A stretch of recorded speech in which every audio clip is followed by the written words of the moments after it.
अस्सलामु अलैकुम रहमतुल्लाहि वबरकातुहू। अल्हम्दुलिल्लाहि रब्बिल आलमीन वस्सलातु वस्सलाम अला रसूलिहिल करीम, अम्मा बाद। अजीज सामईन, इंशाअल्लाह ताला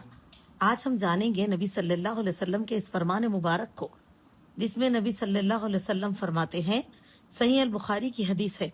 और इसके रावी है अब्दुल्लाह बिन अब्बास रजी अल्लाह ताला अन्हुमा, कि अल्लाह ताला के नज़दीक 3 किस्म के लोग बहुत ही बड़े मलऊन हैं अल्लाह के पास। और वो 3 किस्म में पहली किस्म जिन पर अल्लाह का गजब नाजिल होता है, फरमाया वो पहला वो शख्स जो हरम शरीफ यानी बैतुल्लाह शरीफ में जुल्म, ज्यादती, गुनाह और बेदीनी के काम करने वाला, खाने काबा में, बैतुल्लाह में इन बुरे कामों को, इन गलत कामों को अंजाम देने वाला। और दूसरा फरमाया आप सल्लल्लाहु अलैहि वसल्लम ने, जो इस्लाम में जाहलियत की बातें जारी करना चाहे, यानी कि मालूमात नहीं थे जब गलती हुई, लेकिन दीन इस्लाम को जानने के बावजूद भी जाहलियत की बातें करे। और तीसरा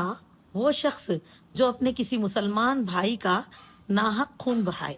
आप गौर करेंगे इस हदीस में हर बात ही अहम है, लेकिन मेरी बहनों दूसरी वाली बात पे जरा और तवज्जो दे कि वो जो इस्लाम में जाहलियत की बातें करे। तब आप जैसे देखेंगे कि ये जो महीना सफर का महीना है, जिसके ताल्लुक से लोग कहते हैं कि बदशगुन है, और इसके ऊपर दलीलें पेश करते हैं कि ये नबी सल्लल्लाहु अलैहि वसल्लम की जिंदगी से जुड़ा वाक़या है कि आप सेहतमंद होने, बीमार होते हैं, सेहतमंद होते हैं, फिर चहलकदमी के लिए निकलते हैं, यहाँ तक कि कुछ लोग आपके लिए उन चीज़ों का एहतमाम करते हैं जिससे आपको उस वक्त हकीमों ने मना किया हुआ था कि वो आप उसकी खुशबू से भी आप महफूज रहें, तो आप फिर बीमार पड़ जाते हैं। और उसके बाद जो है इस महीने को ही हमने मनहूस करार दे लिया, क्योंकि ये आप सल्लल्लाहु अलैहि वसल्लम की बीमारी को तूल देकर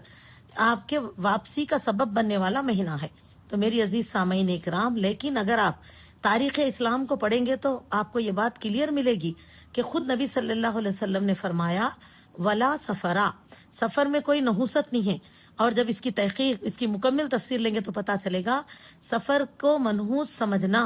जमाने जाहलियत का अकीदा है। तो सोचिए, अब हम इस्लाम में रहकर जमाने जाहलियत के अकीदों को अपने अंदर पनपाएंगे तो फिर हमारा शुमार किस में होगा?